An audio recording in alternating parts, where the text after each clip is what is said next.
Conselho de Ética da Câmara instaura processo por quebra de decoro contra o deputado Jair Bolsonaro por suposta apologia ao crime de tortura. Parlamentares questionam o nome do deputado que vai relatar recurso de Eduardo Cunha na CCJ contra a decisão do Conselho de Ética que pede a cassação do presidente afastado da Câmara.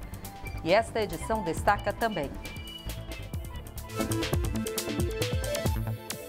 Comissão de Seguridade Social e Família aprova projeto que proíbe a venda de refrigerantes nas escolas. Motoristas vão poder escolher a oficina mecânica quando acionarem o seguro do carro. É o que prevê proposta aprovada na Comissão de Defesa do Consumidor.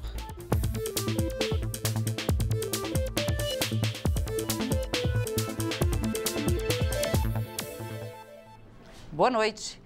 Em Brasília, 8h02. O Jornal da Câmara começa agora. Parlamentares questionam a escolha do deputado que vai relatar na Comissão de Constituição e Justiça o recurso do presidente afastado da Câmara. Eduardo Cunha tenta reverter a decisão do Conselho de Ética que pede a cassação de seu mandato.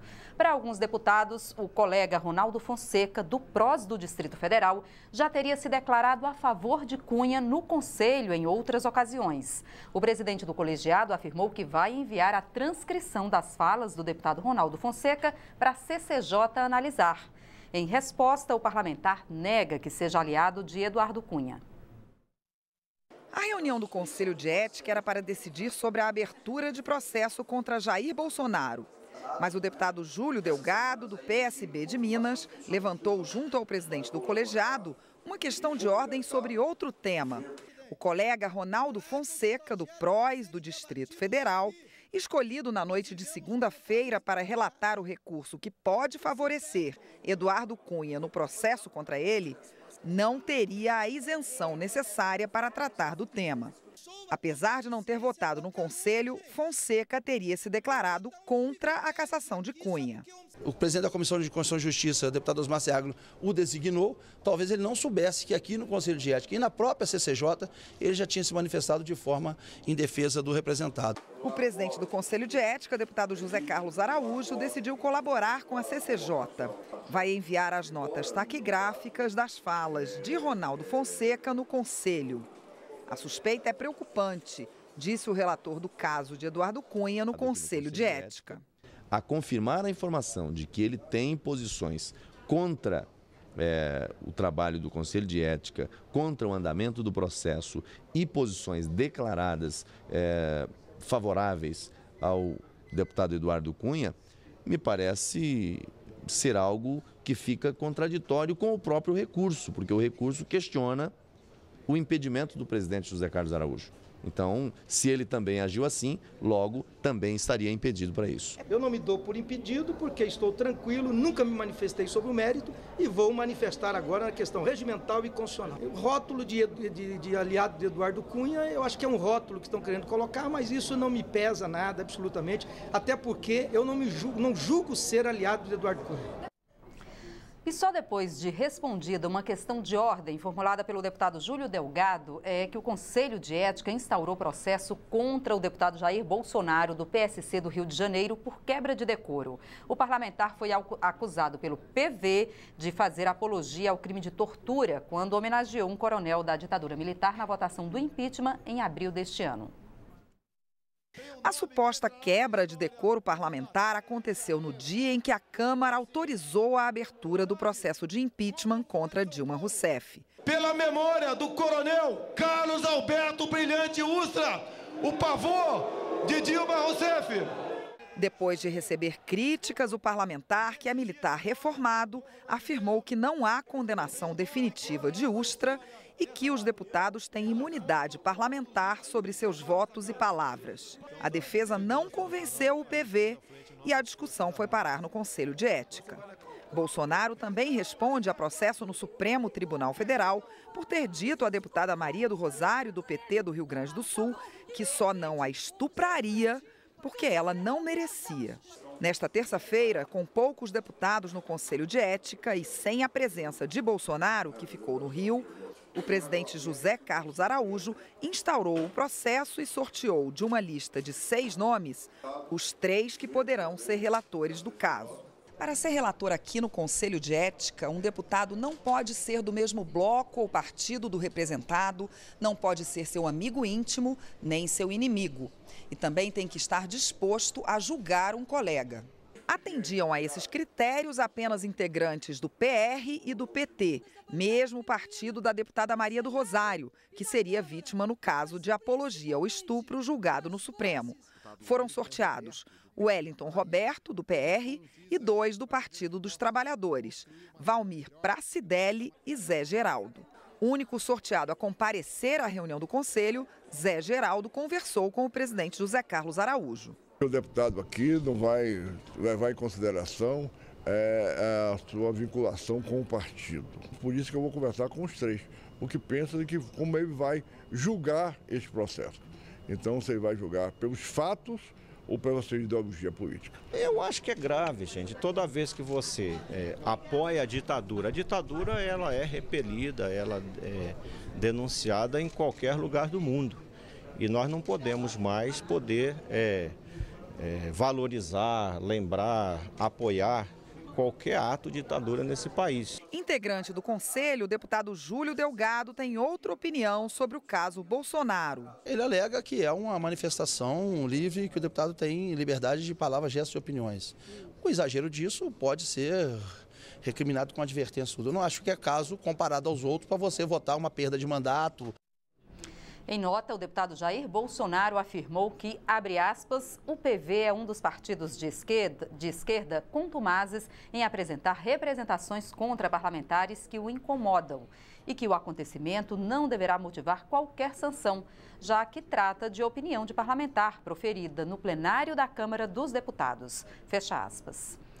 O presidente do Conselho de Ética, deputado José Carlos Araújo, deve indicar o relator do processo contra Bolsonaro na quarta-feira da semana que vem. A Advocacia Geral da União encaminhou nesta terça-feira ao Supremo Tribunal Federal um parecer defendendo que decisões judiciais suspendendo o exercício do mandato de parlamentares não precisem ser referendadas pela Câmara ou pelo Senado.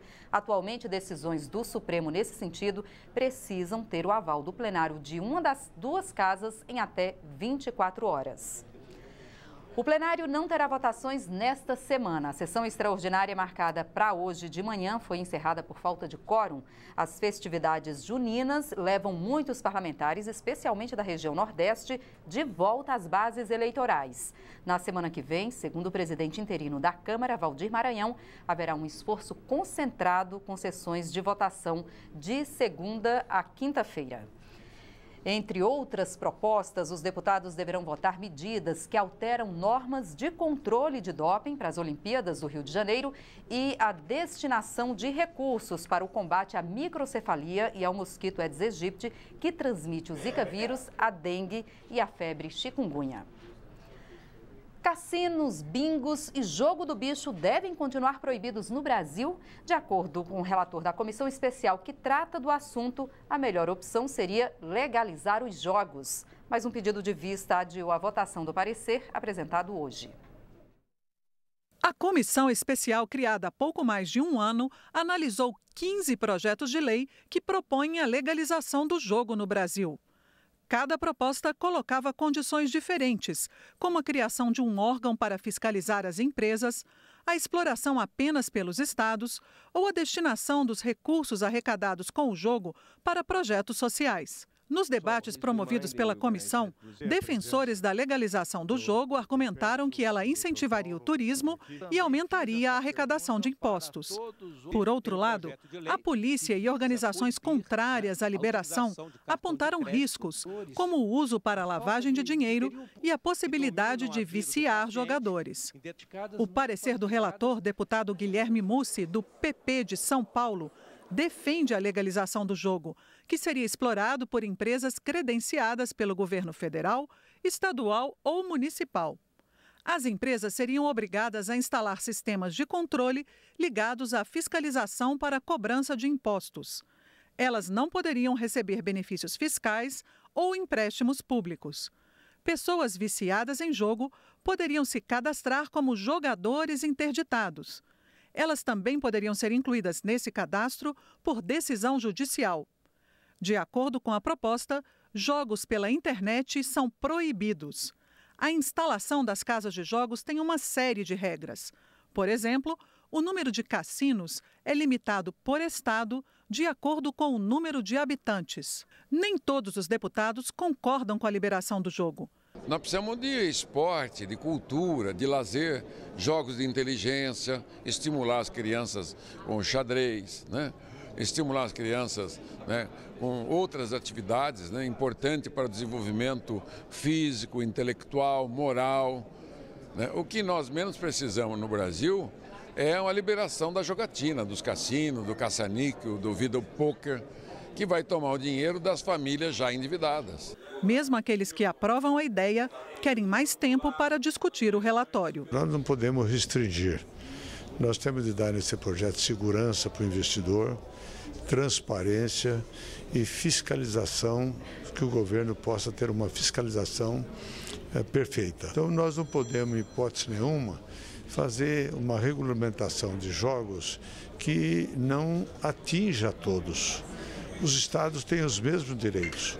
Se o investidor quiser investir no Acre ou no Amapá, o dinheiro é dele, ele que vai investir.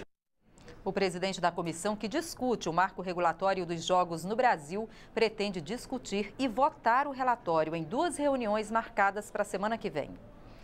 A venda de refrigerantes nas escolas de educação básica de todo o Brasil pode ser proibida. É o que prevê um projeto aprovado na Comissão de Seguridade Social e Família da Câmara. A obesidade infantil, que já atinge 10% das crianças brasileiras, vem crescendo ano a ano e pode ocasionar vários danos à saúde, como, por exemplo, diabetes, complicações cardiovasculares, doenças de articulação óssea. O consumo excessivo de refrigerantes é um dos principais vilões dessa situação. O objetivo do projeto é evitar que as escolas ofereçam e reforcem para as crianças esse mau hábito alimentar.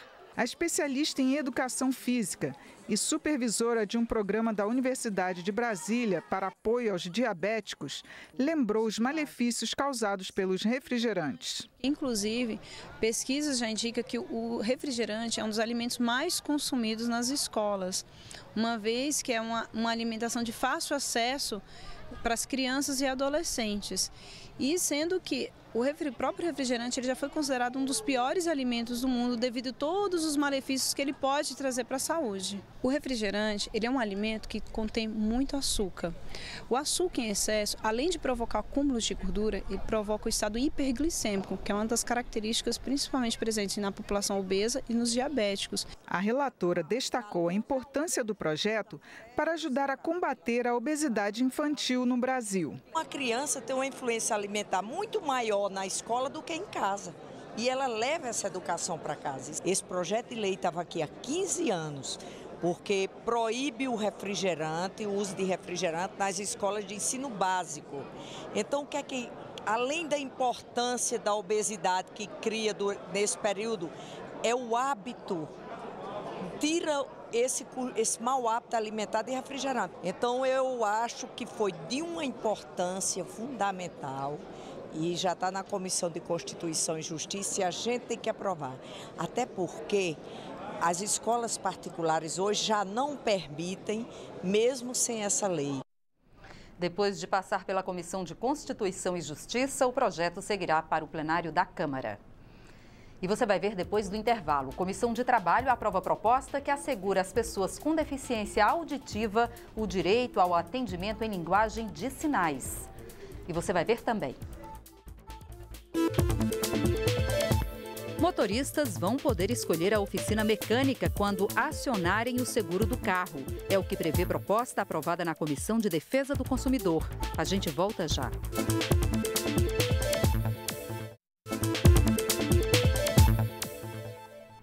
A Comissão de Trabalho da Câmara aprovou por unanimidade proposta que assegura às pessoas com deficiência auditiva o direito ao atendimento em Libras, como é conhecida a linguagem de sinais.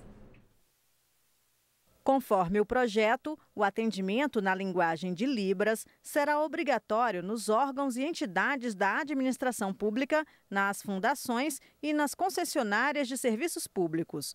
Dados do IBGE mostram que as pessoas com deficiência auditiva representam pouco mais de 1% da população brasileira. Deste total, 1/5 tem grau intenso ou muito intenso de limitações, o que compromete atividades habituais.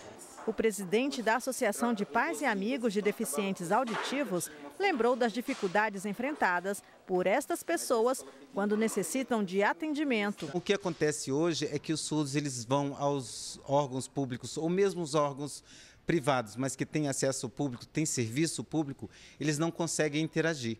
Então eles ficam sempre na dependência de um profissional intérprete ou de um familiar. Os surdos acabam indo a esses lugares sem a garantia de que serão atendidos. O governo realmente precisa assegurar que essas pessoas tenham um pleno atendimento a esses lugares. A relatora do projeto na Comissão de Trabalho destacou a importância da garantia de acesso aos serviços públicos que o projeto propõe. Exatamente vem garantir o que prevê o Estatuto da Pessoa com Deficiência, que é o acesso através de Libras. E essas pessoas que têm às vezes dificuldade, principalmente nos órgãos públicos, nos locais de grande circulação, hoje o projeto ele vem exatamente garantir esse direito, em que esses locais serão obrigados a ter esse tradutor, essa pessoa para se comunicar. E aí mais importante, não só nos órgãos públicos, mas nesses locais como aeroportos, rodoviárias, e todos os locais em que há essa grande circulação de pessoas. Então essa comunicação via Libras, ela vem facilitar, agilizar e dar uma maior autonomia a essas pessoas com deficiência auditiva. O projeto está sujeito à apreciação conclusiva, ou seja, se for aprovado, não precisa passar pelo plenário, mas ainda deve ser analisado por 4 comissões da Câmara. Você já teve uma encomenda extraviada pelos Correios? O aborrecimento é grande e a gente nem sempre recebe a devida indenização. Um projeto de lei aprovado na Comissão de Ciência e Tecnologia da Câmara pretende mudar isso.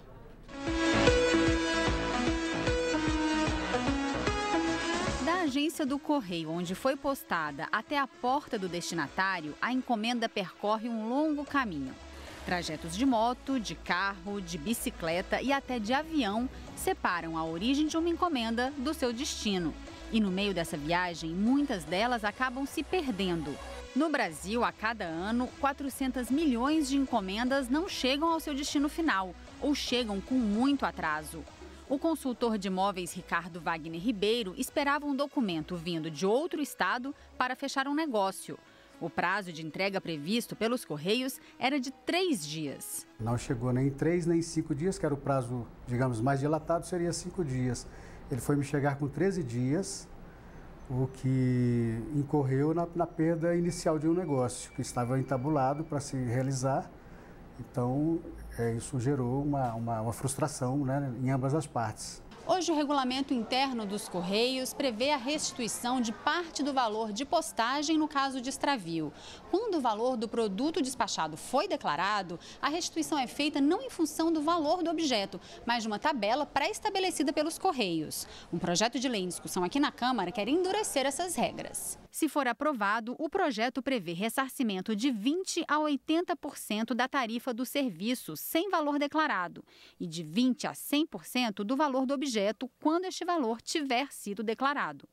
Os percentuais variam conforme o atraso ou dano praticados. Para a relatora na Comissão de Ciência e Tecnologia, a mudança vai melhorar a qualidade do serviço público oferecido pelos Correios. Sobretudo quando se trata de atividade econômica, comercial, ou mesmo de um bem que você quer fazer chegar numa determinada data, numa celebração. Isso tem custos, né? Isso tem valor afetivo, isso tem prejuízo de outra ordem, que não são um eventual prejuízo material, financeiro, econômico, no caso.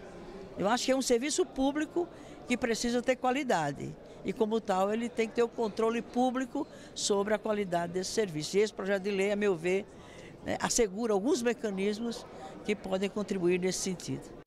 O projeto está na Comissão de Constituição e Justiça. Se aprovado, segue para o plenário da Câmara. Um pedido de vista adiou a votação do projeto que acaba com a exclusividade da Petrobras na exploração do pré-sal. Com isso, a expectativa é que o parecer do relator, deputado José Carlos Aleluia, favorável à proposta, seja votado na semana que vem.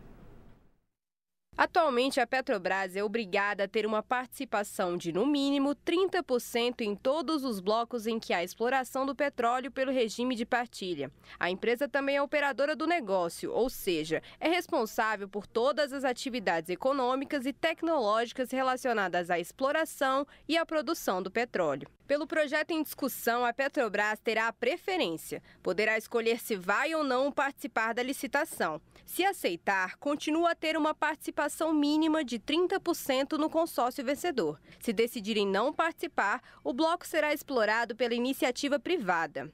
O projeto desagrada a oposição. Para o deputado Carlos Aratini, a mudança vai permitir a entrega das riquezas do país às multinacionais do setor. É um projeto entreguista, é um projeto que desnacionaliza a exploração do petróleo em nosso país, particularmente a exploração do pré-sal, que é a jazida mais rica do país e uma das mais ricas do mundo.